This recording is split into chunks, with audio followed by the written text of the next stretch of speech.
আল্লাহ মালাকুল মাউত কে বলবেন, মালাকুল মাউত কি অবস্থা? বলবে সব শেষ।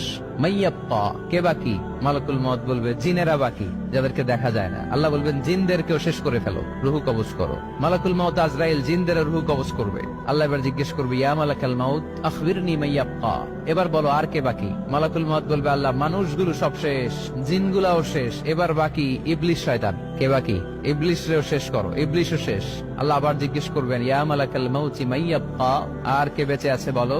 মালাকুল মাউত বলবে, আল্লাহ আপনার কথা অনুযায়ী পৃথিবীর সব মানুষের রূহ কবজ করলাম, সব জিনদের রূহ কবজ করলাম, ইবলিসের রূহ কবজ করলাম, এখন আছে শুধু ফেরেশতা। আছে কারা? যাও ফেরেশতাদের রূহ কবজ করো, ফেরেশতাদের রূহ কবজ হয়ে যাবে। এবার আল্লাহ জিজ্ঞেস করবেন, ইয়া মালাকাল মাউত আখবিরনি মাইয়াব্বা। মালাকুল মাউত বলবে, আল্লাহ আপনার কথা মতো ধরে ধরে সব শেষ, ফেরেশতাও শেষ, 4 জন ছাড়া। কয়জন ছাড়া? জোরে বলেন, কয়জন ছাড়া?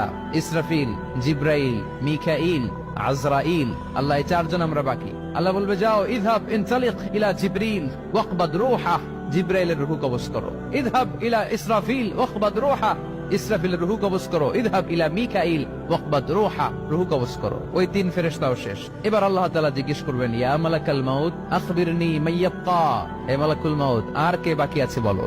মালাকুল মাউত বলবে, আল্লাহ আপনার কথা মতো মানুষগুলো শেষ, জিনগুলো শেষ, ইবলিস শেষ, আমার বাকি 3 ভাই ইসরাফিল, মিকাইল, জিব্রাইলও শেষ, শুধু আমি, শুধু আমি।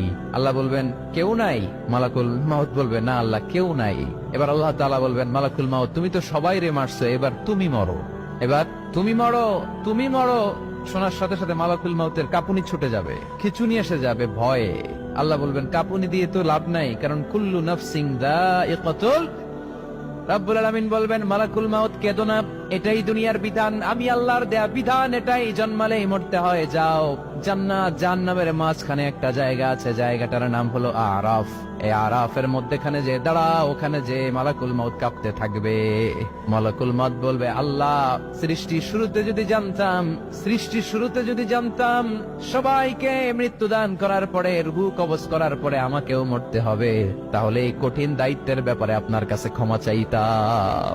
আজকে আমারও যে ভাগ্য বরণ করে নিতে হবে সৃষ্টির শুরুতে, আমি এটা কল্পনাই করতে পারি নাই। আল্লাহ বলবেন, নো টক, মুত ইয়া মালাকাল মাউত, মর, মরে যা, মুত, মরে যাও। বলার সাথে সাথে মালাকুল মাউত এক বিকট চিৎকার হাঁকিয়ে মরে যাবে। মালাকুল মাউতের চিৎকারটা সেদিন এত ভয়ঙ্কর হবে, বিষ্ণু ইসা ইসলাম বলেন, ওই চিৎকারের আওয়াজ যদি পৃথিবীর মানুষেরা কান দিয়ে শুনতে পেত, তাহলে কিয়ামত সংগঠিত হওয়ার জন্য আলাদা করে ইসরাফিলের সিঙ্গার প্রয়োজন হতো না।